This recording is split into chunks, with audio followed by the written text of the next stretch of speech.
secara hukum ini ya, saya nggak menjustifikasi orang lain ya. Ini secara hukum, orang yang melakukan penggelapan dan orang yang menerima barang penggelapan tersebut itu sama-sama kena pidana. Malahan orang yang menerima penggelapan barang tersebut itu hukumannya lebih besar. Buktinya jelas ya, tindak pidananya penipuan penggelapannya jelas, kemudian alat buktinya semua ada, dan pelakunya juga masih berada di Indonesia. Jadi saya minta kepada Bapak Kapolri, Bapak Kapolda Metro Jaya, kemudian Bapak Direskrimum Polda Metro Jaya untuk memberikan atensi kepada masyarakat kecil yang membutuhkan pelayanan hukum cepat dan biaya murah.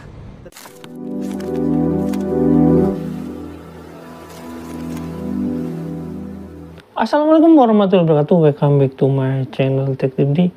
Ya teman-teman, kita kali ini ngebahas tentang perkembangan kasus Casey Al-Mansur. Nah, ini ada video dari Thoibah TV dari Pak Darso ya. Jadi Pak Darso dengan Pak Jenny mendatangi kantor ya, mungkin ini Polda Metro Jaya, untuk memberikan kesaksian. Ada 3 saksi yang hadir ya teman-teman. Jadi nanti saya akan jelaskan kenapa kasus ini terkesan lambat atau bagaimana. Dan teman-teman ya nanti bisa ikuti juga di video Thoibah TV ya teman-teman biar lebih jelas. Tapi saya akan memberikan informasi sesuai dengan hukum yang sebenarnya ada beberapa macam gitu ya. Kita lihat dulu videonya teman-teman, check it out. Saya Apit Aktori dari Pesinggaden. Berapa uang mukanya Pak? Uang mukanya DP-nya 150 juta. 150 juta. Pak sekarang udah punya rumah lagi belum Pak? Sampai saya itu belum. Belum ya? Ya Allah. 150 juta ya Pak? Dibayar kapan Pak? 150 juta Pak? Bayarnya bulan Juli 29 sama 30. Ya. Pertama 50 pakai M-Banking, 100-nya pakai mutasi rekening. Mutasi rekening. Pak, kan Yusuf Mansur kan sudah pernah pulangkan juga ya Pak ya? Ya. Berapa duit yang diterima itu Pak? Selama termin dari 1 sampai 13 udah yang saya terima sih kurang lebih dari dibagi sama-sama korban ya. Ya. Ada yang presentasi atau apa gimana? Enggak, yang Bapak terima aja. Yang saya terima baru 22 juta sekian. 20 juta sekian Dari 150. Ini Nyong Ambon kita berapa duit Pak? Pak Lutit kenapa? Kalau saya store 193 Pak. 193 juta. Ya. Terus Pembayaran pertama lewat transfer. Ya. Terus udah sampai selanjutnya. selanjutnya tahun berapa Pak Lutit? 2018. 2018. Pak Lutit sekarang udah punya rumah Pak? Belum Masih punya. Itu rumah pertama Pak yang direncanakan? Benar, rumah pertama. Terus uang yang sudah Pak Lutit terima dari Yusuf Mansur berapa Pak? Dari 193 sekitar 27. 27. Oke, kita tetap semangat ya Pak Lutit ya. Siap. Siapa namanya Pak? Saya lupa. Pak. Pak Edi. Pak Edi berapa juta Pak? 10 juta. 10 juta. 100, sorry. 52 kali, 50 juta. Dari 100 juta ya? Iya. Rencana rumahnya di mana Pak? Di Tiara Haji di Tapang sih Pak. Ketapang ya? Haji apa jalan apa namanya? Ada yang masuk udah survei? Ya. Itu dari 100 juta itu sudah dikembalikan Yusuf Mansur berapa duit Pak? Berapa ya dulu Pak ya? Udah Ada 10 juta? Ada kali Pak, ada. 10 juta ya? Iya, kurang lebih. Pak Rudi Pak Edi sekarang udah punya rumah Pak? Belum punya Belum, masih ngontrak ya. Jadi saudara-saudara, ketika korban ini hari ini mereka belum punya rumah, berharap uang muka yang mereka setorkan itu adalah rumah pertama mereka. Ya, Gitu ya Pak Jenny? ya. Begini, Ya. jadi saya berharap, ini sangat berharap kepada yang terhormat Bapak Kapolri, terus kemudian yang terhormat Bapak Kapolda Metro Jaya, Bapak Direskrimum Polda Metro Jaya, perkara-perkara berkaitan dengan Casey Al-Mansur ini saya mohon dan minta tolong, karena ini klien saya orang-orang kecil semua, maka saya minta atensi agar segera laporan daripada klien kami ini segera diproses dan ada putusan hukum yang berkekuatan hukum tetap begitu. Artinya jangan diperlambat, tapi mohon dipercepat prosesnya sehingga mereka juga mempunyai kepastian hukum, jadi enak begitu. Karena ini jelas bahwa tindak pidananya jelas, kemudian alat buktinya jelas ya.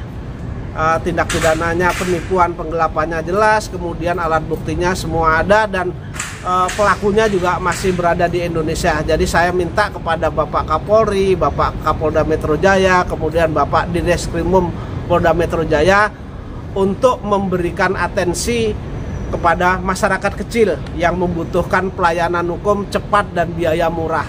Terima kasih. Oke, itu teman-teman videonya. Nah, teman-teman, ada beberapa kasus yang memang dijalankan secara maraton. Misalkan contoh ya, kasus yang dijalankan secara maraton itu kasus misalkan di MK. Kasus pidana adakah? Ada biasanya.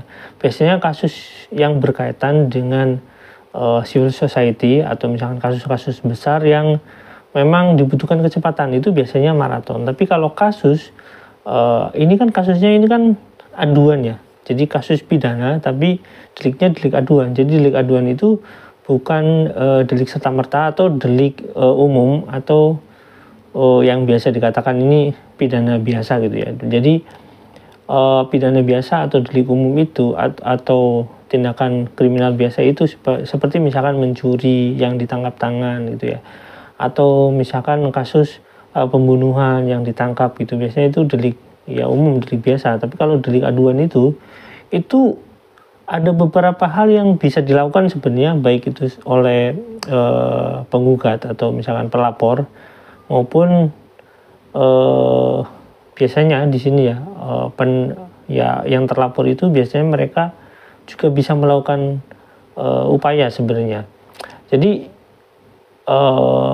biasanya polisi itu melakukan tindakan yang sekarang sering dilakukan sama kepolisian itu adalah upaya damai. Kita gunakan bahasa yang biasa aja ya. Jadi upaya damai ini dilakukan oleh si penggugat dan tergugat. Dalam ini yang terlapor dan yang melaporkan adalah biasanya mereka mempertemukan adanya mediasi yang biasanya kepolisian itu menengahi bagaimana solusinya, karena ini menyangkut mungkin harga diri seseorang atau misalkan menyangkut utang piutang, biasanya kayak gitu. Nah, cuma dalam kasus ini menurut saya karena ini nggak langsung pidana utamanya itu, misalkan yang terlapor utamanya adalah Yusuf Mansur, tidak langsung ya, cuma ada kaitannya. Kenapa? Karena Yusuf Mansur itu ya salah satunya orang yang melarang untuk melaporkan, terus waktu itu ke Kopi Joni ya. Orang ini juga memberikan bukan benefit pengembalian atau bukan cashback sih sebenarnya. Lebih tepatnya kayak pengembalian uang DP kayak gitu kepada si investor ini karena jumlahnya sebenarnya miliaran kan. Ini jumlahnya lebih dari 5 miliar mungkin, apalagi kalau melihat inflasinya, jadi pasti tinggi lah. Nah, yang jadi masalah, kenapa kasus ini akan berlangsung cukup lama, seperti dengan kasus yang lain walaupun ini pidana gitu, karena ini jumlah korbannya itu cukup banyak, dan biasanya korban yang di bawah 100 biasanya itu dimintai keterangan semuanya. Ada kesamaan kah atau enggak kah, atau di BAP semuanya, intinya biasanya seperti itu ya. Walaupun di dalam nanti persidangan itu saksi-saksi itu enggak semuanya gitu ya, mungkin diambil beberapa sampling. Tapi intinya karena ini kepolisian memang ini kan di bawah 1000 ya, di bawah 100 gitu ya misalkan orangnya, jadi biasanya diambil semua. Karena ini demi kepentingan yang terlapor dan pelapor ya sebenarnya. Jadi polisi ini memberikan sebuah solusi kepada si pelapor dan terlapor ini.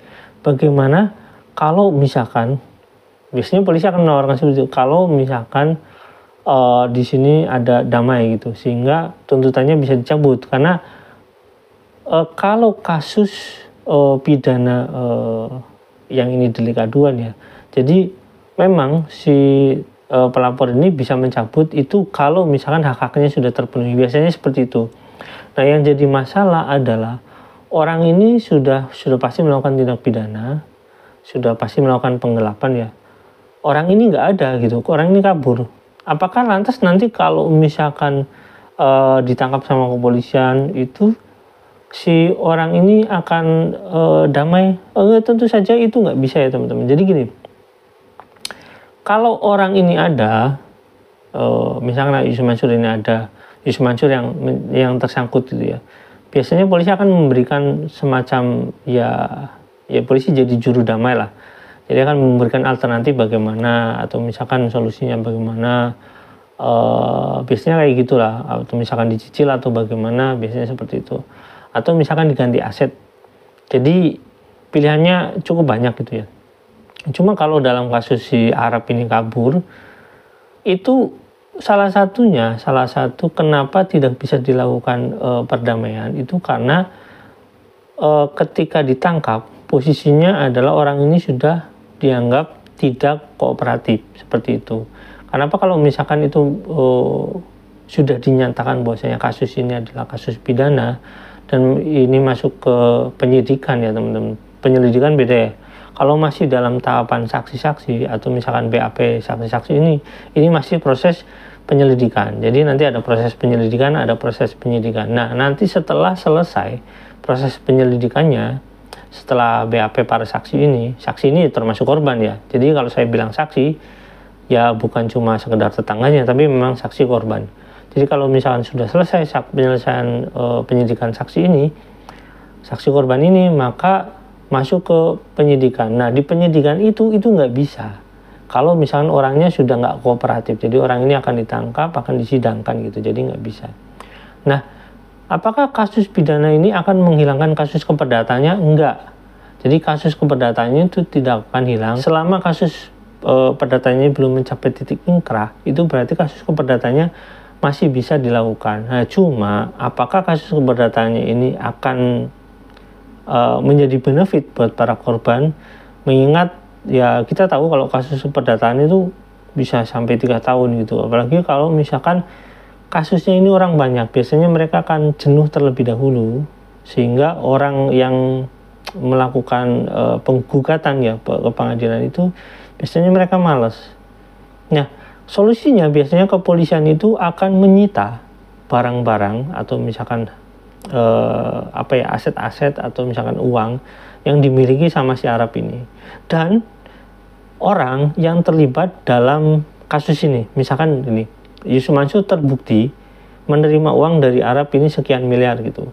Maka uang tersebut akan disita oleh kepolisian gitu ya, oleh jurusita.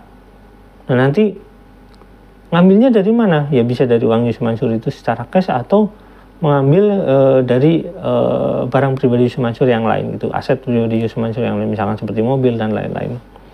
Dan nanti itu kan sebenarnya jelas sebenarnya larinya kemana uangnya sebenarnya sangat mudah, walaupun nanti si Arab ini akan bilang saya kasih secara cash gitu. Tapi kan nggak mungkin ya miliaran itu diberikan secara cash kalau misalkan terkecuali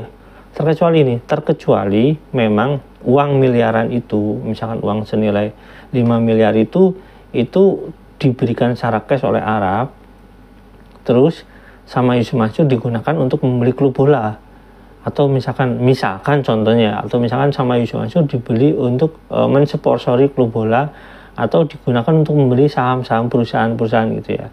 Jadi nanti apa? Nanti gantinya bukan uang cash itu gitu. Nanti akan ditelusuri juga sebenarnya uang cash itu ngambilnya dari mana Yusuf Mansur gitu. Nanti mudah aja sih sebenarnya.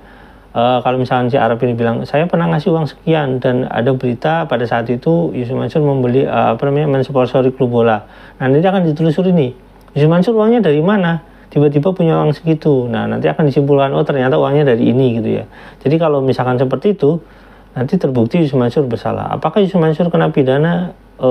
Secara hukum ini ya, saya nggak menjustifikasi orang lain ya. Ini secara hukum, orang yang melakukan penggelapan dan orang yang menerima barang penggelapan tersebut itu sama-sama kena pidana. Malahan orang yang menerima penggelapan barang tersebut itu hukumannya lebih besar. Jadi ini contoh aja ya, ini nggak sedang menjustifikasi. Jadi kalau misalkan si Arab memberikan uang kepada Y gitu ya, dan atau misalkan diperintahkan gitu ya kepada si Arab ini diperintahkan untuk mengambil uang itu kepada Y gitu ya, diperintahkan untuk, intinya Y ini adalah sebenarnya dalangnya gitulah, dan nanti Y ini akan mendapatkan hukuman lebih berat daripada si A itu. Jadi begitulah hukum yang seharusnya diterapkan. Tapi ya kita tahu bahwasanya hukum itu di Indonesia itu nggak sesederhana itu. Jadi keputusan hukum atau keputusan pengadilan itu sangat tergantung kepada pembuktian, alat bukti, dan ya keputusan hakim sendiri. Jadi kayak semacam apa ya? Ya pokoknya keputusan ya di tangan hakim gitu loh. Apapun ceritanya keputusan di tangan hakim gitu. Walaupun hakim nggak bisa serta-merta ada buktinya memutuskan begitu saja, nggak bisa, karena kan hakim ini bukan hakim tunggal ya, jadi bukan ad hoc gitu ya. Oke, mudah-mudahan ini menjadi pencerahan kenapa kasus ini berjalan cukup lama. Ya pertama mungkin prosedur menurut saya, keduanya mungkin karena saksinya banyak, ketiganya mungkin sifat kehati-hatian kepolisian terhadap kasus ini, karena kasus ini menyangkut ya ada public figure di sana. Oke teman-teman, sampai di sini jangan lupa like, subscribe, dan komen, jangan lupa juga share. Wassalamualaikum warahmatullahi wabarakatuh. Bye.